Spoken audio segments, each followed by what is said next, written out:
요한복음 1장 12절에 보면 영접하는 자, 곧 그 이름을 믿는 자들에게는 하나님의 자녀가 되는 권세를 주셨다라고 말씀하셨어요. 그래서 하나님께서 우리를 낳는 것은 어떻게 낳냐? 하나님의 자녀로 낳는 방법이 살아계신 하나님이 인간의 몸을 입고 오셔서 우리의 모든 죄를 지고 십자가에 죽으신 그 예수님이 내 삶의 주인이십니다 라고 그 예수님을 내 안에 모셔드리는 그때 우리는 하나님의 자녀가 된다는 거예요. 그래서 그리스도인이라고 하는 것은 뭐라고요? 하나님 나라의 천국 시민이다. 예수님을 내 안에 모셔드리게 되면서 우리는 하나님 나라 백성인 것입니다. 그 예수님의 목적을 같이 한번 읽어보죠. 첫 번째, 자기 백성들을 죄에서 구원하시기 위해서. 그래서 예수라고 하는 그 이름에 온 인류를 가슴에 품으신 예수님의 그들을 구원하기 위한 하나님의 계획이 있습니다. 두 번째요, 성령과 불로 세례 주시기 위해서. 그래서 하나님은 우리에게 성령과 물 세례를 통하여 씻기고 변화시키고 우리를 새롭게 하십니다. 세 번째요, 율법을 완전케 하시기 위해서.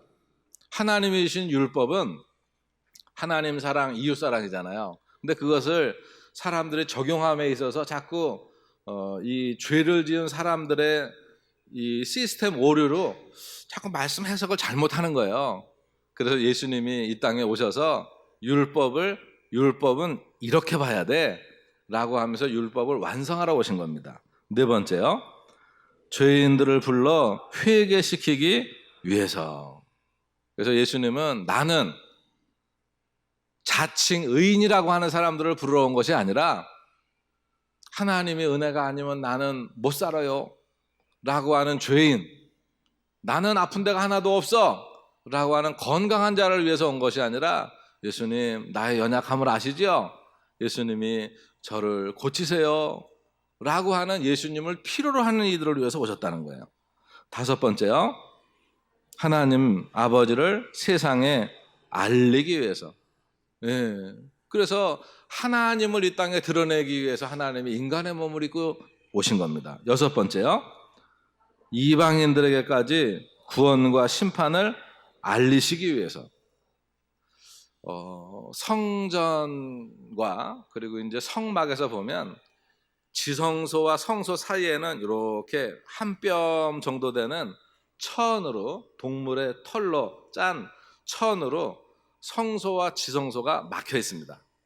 거기는 1년에 한 차례 대제사장만 들어가서 예배를 집례하는 곳인데, 예수님이 십자가에 죽으실 때 그 사람이 찢을 수 없는 그 가로막힌 그 천이 하나님이 찢으셨어요.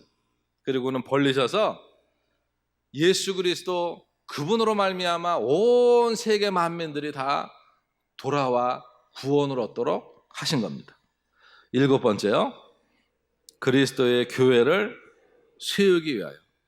하나님께서는 그래서 성전을 지으면서 성막이 없어졌잖아요. 교회를 세우시면서 하나님의 성전을 없애셨어요. 그래서 지금도 성지순례를 가시면 성전 터만 남아있지 성전이 없어요.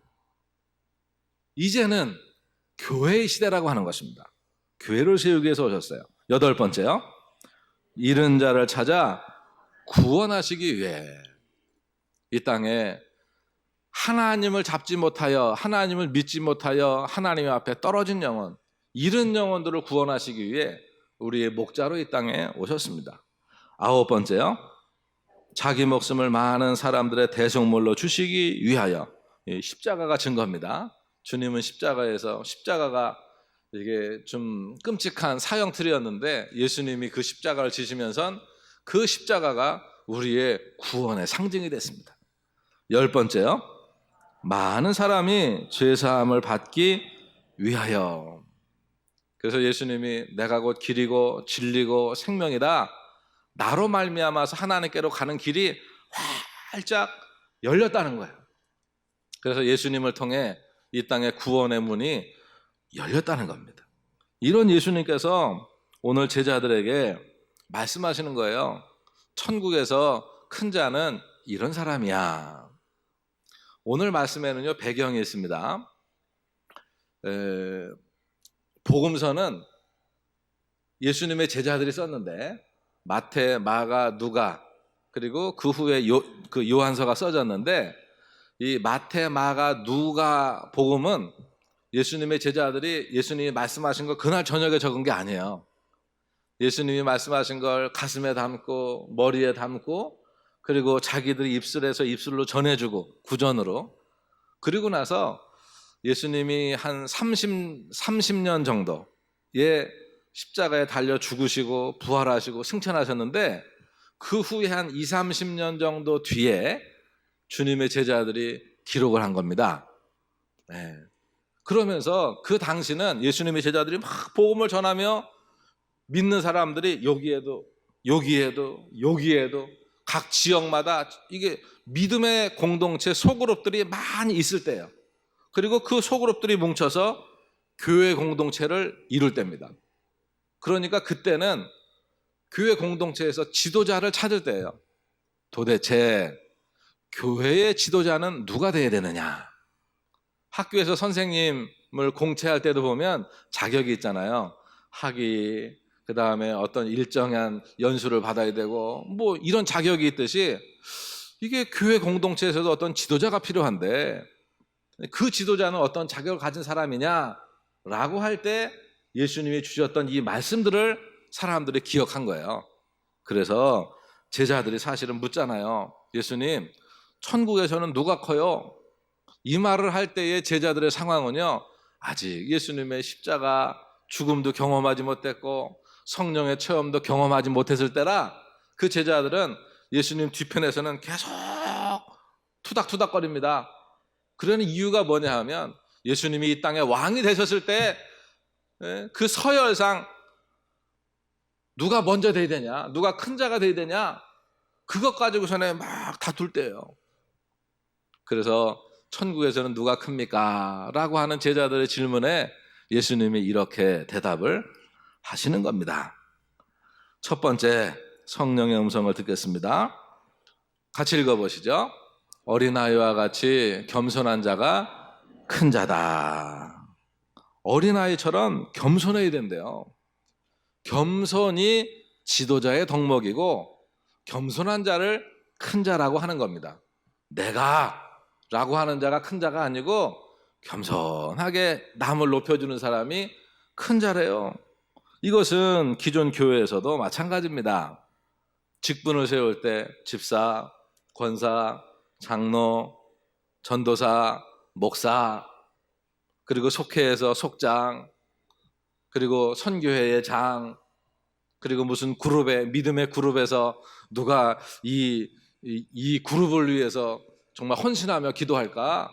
헌신하며 이끌까? 라고 할 때 지도자는 누가 되냐 이거예요. 첫째는 겸손한 겁니다.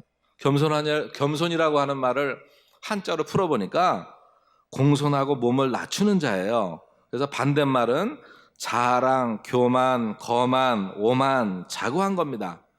겸손이라고 하는 건 혼자 있을 때는 겸손이 드러나질 않아요. 반드시 다른 사람과 같이 있을 때에 자기를 낮추는 태도를 겸손이라고 합니다. 요시야 왕이 하나님 앞에 눈물로 회개하는 장면이 나와요. 이것이 역대하 34장 27절인데 하나님이 여기서 겸손을 뭐라고 하는지 같이 읽어보겠습니다. 내가 듣고 마음이 연약하여 하나님 앞 곧 내 앞에서 겸손하여 옷을 찢고 통곡하였으므로 나도 네 말을 들었노라 여호와가 말하였느니라. 요시야가 8살 때 왕이 되고 그리고는 하나님이 싫어하시는 우상들을 막 북이스라엘부터 막 탁탁탁탁 막 쳐 나가기 시작을 하는데 그가 성전에서 율법책을 발견합니다. 하나님의 말씀을 발견하고 하나님 앞에 우는 거예요. 그렇구나. 이 나라가 이 어려움을 당하는 이유가 하나님의 말씀대로 살지 않아서 그렇구나. 이거를 알고 자기의 옷을 찢어요. 하나님 앞에 울어요. 이걸 보고 하나님이 말씀하시는 겁니다. 내가 내 앞에 겸손하였으니. 겸손에 비슷한 말이 온유거든요. 인내해요. 그 당시에 헬라인들은 사람들이 겸손한 것을 칭찬하는 것이 아니라 세상에서는 아유 바보 같은 사람, 아유 나약한 사람, 자기가 모자라니까 낮아지는 거지, 그렇게 얘기를 했어요. 그런데 예수님은 전혀 반대 이야기를 하는 겁니다. 겸손은 인격의 문제라는 거예요. 그래서 우리도 신앙 인격의 기본이 뭐냐? 겸손입니다. 남을 나보다 낮게 여기는 거예요. 그러니 두 사람이 있는데 한 사람이 나보다 낮게 여기려면 이 사람을 끄집어 올리든지 내가 내려가든지 이게 나아요. 그래서 내가 낮아짐으로 상대방을 높이는 거예요. 이걸 겸손이라고 합니다. 예수님께서는 겸손을 통하여 사람들을 자신에게로 이끄셨어요. 그래서 예수님이 예루살렘 입성하실 때도 어린 나귀를 타고 입성하세요. 그리고 사람들을 낮은 곳에서부터 사람들을 위로하시고 먹이시고 치료하시고 도우시고 자유케 하시고, 이것이 예수님의 모습이셨습니다. 예수님께서 칭찬하신 마음이 가난한 자는 복이 있나니, 마음이 애통한 자는 복이 있나니 라고 하는 마태복음 8복에서의 그 말씀이 다 겸손한 자에 대한 이야기입니다. 예수님께서는 이제 마지막 십자가를 지시기 전날 밤 제자들의 식사하신 후에 제자들의 발을 씻기세요. 그러면서 요한복음 13장 13절로 15절에 이렇게 말씀하십니다. 같이 읽어보겠습니다. 너희가 나를 선생이라 또는 주라 하니 너희 말이 옳도다. 내가 그러하다. 내가 주와 또는 선생이 되어 너희 발을 씻었으니 너희도 서로 발을 씻어주는 것이 옳으니라. 내가 너희에게 행한 것 같이 너희도 행하게 하려 하여 본을 보였노라. 예수님께서 우리에게 내가 본을 보였으니 너희가 가서 섬기며 살라는 얘기예요. 너희가 섬기며 살라는 얘기예요. 남 들이까지 말고, 남 비방하지 말고 남을 섬기며 그 영혼 살리기 위해서 섬기며 내가 좀 손해보며 그러면서 영혼을 구하는 일에 우리를 세우셨다는 겁니다. 어린아이들이 사람들 앞에서 내가 했어요 자기 공로를 내세우거나 인정받으려 하지 않는 것처럼 천국 시민도 하나님 앞에서 자기 공로를 내세우지 않고 겸손한 자가 큰 자요, 겸손한 자가 그 공동체의 지도자가 될 수 있다고 하는 것입니다. 두 번째 성령의 음성은 같이 봅니다. 어린아이라도 귀히 영접하는 자가 큰 자다. 그 예수님이 계실 때 벌써 2000년 전이잖아요.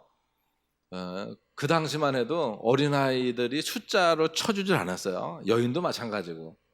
이제 어린아이나 여인이나 노예나 짐승이나 이게 비슷한 취급을 할 때입니다. 그러니까 얼마나 억울해요. 그죠? 그런데 예수님께서 말씀하시는 거예요. 어린이가 천국에서 뭘 할 수 있겠어? 라고 하는 말 하지 말라는 거예요. 어린아이들을 무시하지 마라. 외면하지 마라. 그 어린아이가 커서 청년이 되고 청년이 커서 이게요 장년이 되는 거예요. 아이들이 커서 그 시대를 붙들고 그 가정을 세우고 그 민족을 세우고 그리고 또 그 아이들이 자라서 또 아이를 낳고 생육하고 번성하는 비밀은 아이들에게 있다는 거예요. 그래서 100년 대계 이거는 사람을 키우는 거잖아요. 20년 30년을 보면 나무를 심듯이 이렇게 남을 무시하고 외면하는 마음은 곧 자기 자신을 교만하게 하는 것과 연결이 되는 겁니다. 그래서 겸손하라 라고 하는 말은 교만하지 마라 라고 하는 말이에요. 잠언서 16장 18절에 보면 이렇게 말씀합니다. 교만은 패망의 선봉이래요. 거만한 마음은 넘어짐의 앞잡이래요. 무게중심이 너무 우위에 있어가지고 이게 넘어지기 쉽다는 겁니다. 시편 119편에서는 교만한 자들이 나를 심히 조롱하였어도 나는 주의 법을 떠나지 않았습니다. 하나님을 알지 못하는 이들이 하나님을 믿는 하나님의 자녀들을 이렇게 신앙적으로 정말 하나님이 계셔? 너나 잘이야? 정말 이거는 왜 이런 거요? 이러면서 이게 사람의 약한 부분들을, 그 다음에 이제 우리의 약한 부분 때문에 하나님의 영광을 가릴 때가 있잖아요. 어느 때 보면. 그러면서 이게 그런 일들이 지적이 들어올 때 우리들은 하나님 앞에 엎드리는 거죠. 그러면서 어리고 작은 자들을 품는 큰 그릇이 되게 해달라고 우리는 기도해야 됩니다. 그래서 우리가 기도할 때 하나님 나에게 복을 주세요 라고 기도하기 전에 같이 해보겠습니다. 하나님 내가 큰 그릇이 되게 해주세요. 네.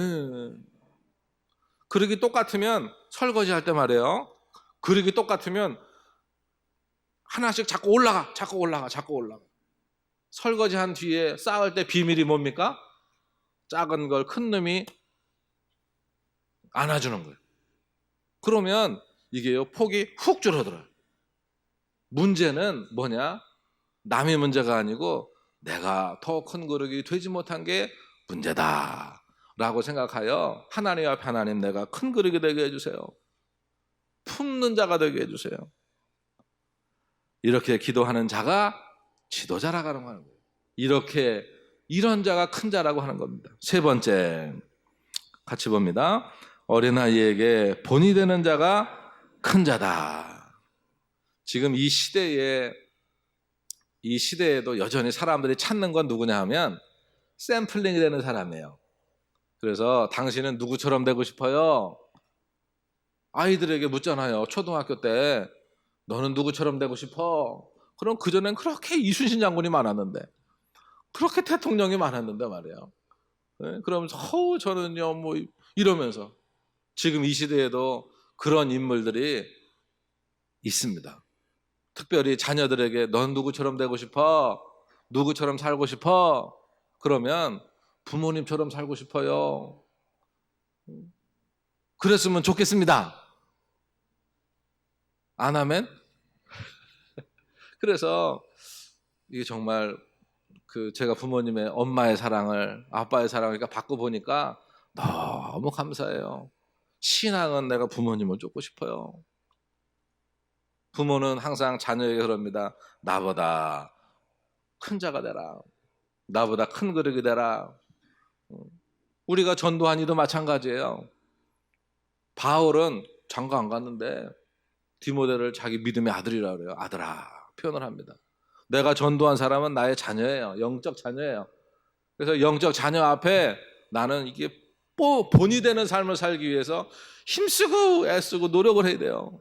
왜냐하면 내가 엇나가면 뒤에 따라오는 내 믿음의 자녀가, 그리고 내 또 육신의 자녀가, 내 주변의 사람들이 나를 보고 죄 짓는데 담대함을 가져요. 저 사람도 그랬는데 뭐 나야, 이러면 안 되잖아요. 그래서 우리가 본이 되는 자 얼마나 중요한지 모릅니다. 어른들은 교만함과 무절제한 행동, 그리고 어린아이를 업신여기는 태도 등이 어린이들 그리고 연약한 자들을 실족하게 한다 하는 것을 깨닫고 우리가 항상 좋은 모범이 되는 삶을 살도록 노력해야 합니다. 지금 학교에서는 이 교육을 가르치지 못하잖아요. 학교에서는 입시 교육만 하지, 뭔가 자꾸 지식만 넣어주고 사회에서 필요한 그 사회 구성 요원들을 만드는 교육에는 그게 교육인 줄 알아요. 그리고 막 경쟁을 사람을 시키고 말이에요. 조금 더 외우고 조금 더 시험 잘 보면 그게 더 큰 사람, 훌륭한 사람이라고 그렇게 막 서열을 매기고 그럽니다. 그러니까 아이들이 이 사회가 이상해지는 거예요. 어른들이 본을 보여주지 못해서. 그래서 우리는 앞선 자가 똑바로 가야 됩니다. 앞선 자가 바로 서기 위해서 힘써야 돼요. 그리고 정말 사람을 만드는 거예요. 하나님이 행복하게 살라고 사람을 지으셨잖아요. 행복해라, 행복해라. 그래서 우리가 이 말씀을 보고 듣고 하나님의 음성으로 듣는 거예요. 교육을 자꾸 받는 거예요. 그리고 나를 자꾸 이게 변화를 시켜가는 겁니다. 요한복음 12장 26절에 보면 주님께서 이렇게 말씀하셨어요.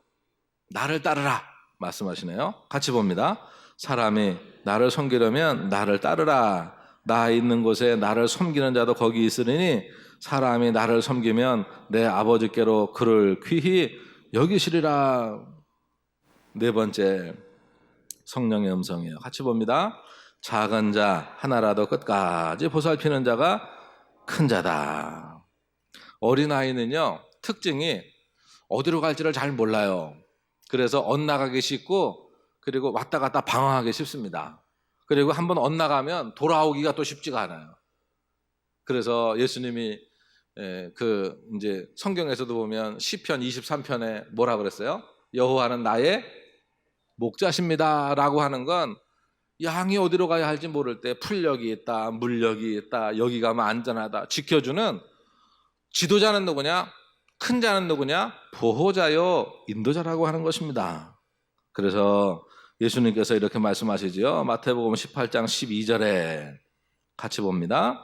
너희 생각에는 어떠하냐? 만일 어떤 사람이 양 100마리가 있는데 그 중에 하나가 길을 잃었으면 그 99마리를 산에 두고 가서 길 잃은 양을 찾지 않겠느냐. 양을 찾아가는 자가 목자라는 거예요. 그것이 선한 목자라는 거예요. 그래서 나에게 맡겨준 영혼을 향하여 애타하는 마음으로 때로는 기다리고 때로는 찾아가고 그 영혼을 만났을 때 목자의 그 지팡이가 이렇게 한 2m 넘고요. 우회가 이렇게 꼬부러졌잖아요. 왜 꼬부러졌냐? 저기 어디 낭떠러지에 있거나 구렁이에 처박혔거나 그런 양떼들의 목을 걸고서는 집어 당기는 거래요. 네, 걸고 당기는 거예요. 나에게 맡겨주신 영혼들을 끌어안고 사랑하고 보듬고 때로는 울며 눈물로 양육하는 보호자들이 큰 자요 지도자라고 하는 것입니다. 이제 오늘의 말씀을 정리하겠습니다. 천국에서 큰 자는 하나님 앞에 겸손한 자입니다. 그리고 예수 그리스도의 그 심장, 영혼을 불쌍히 여기시는 하나님의 심장을 가지고 약한 자들을 돌보고 본을 보이고 실족하지 않게 하는 자가 하나님 나라에서 지도자요 큰 자래요. 그래서 우리가 약해요. 우리가 실수가 많습니다. 사람이. 그러나 그때마다 하나님께서 우리에게 말씀하실 때 회개하는 거예요. 돌이키는 거예요. 죄는 나로부터 예수의 이름으로 분리시키는 거예요. 그래서 싸워서 이기는 겁니다. 이런 자가 이런 일들을 교회에서 하는 거고 이런 이들이 교회의 큰 자요 지도자입니다. 오늘 우리에게 주신 네 가지 말씀. 먼저 빌립보서 2장 3절로 4절에 보면 사도 바울이 이렇게 말을 하네요. 같이 봅니다. 겸손한 마음으로 각각 자기보다 남을 낮게 여기고 각각 자기 일을 돌아볼 뿐더러 또한 각각 다른 사람의 일을 돌아보아라. 우리에게 주신 말씀 읽어봅니다. 첫 번째, 어린아이와 같이 겸손한 자가 큰 자다. 두 번째, 어린아이라도 귀히 영접하는 자가 큰 자다. 세 번째, 어린아이에게 본이 다는 자가 큰 자다. 네 번째, 작은 자라도 끝까지 보살피는 자가 큰 자다. 이런 목회자, 속장, 교사, 부모, 성도들이 되시기를 축복합니다.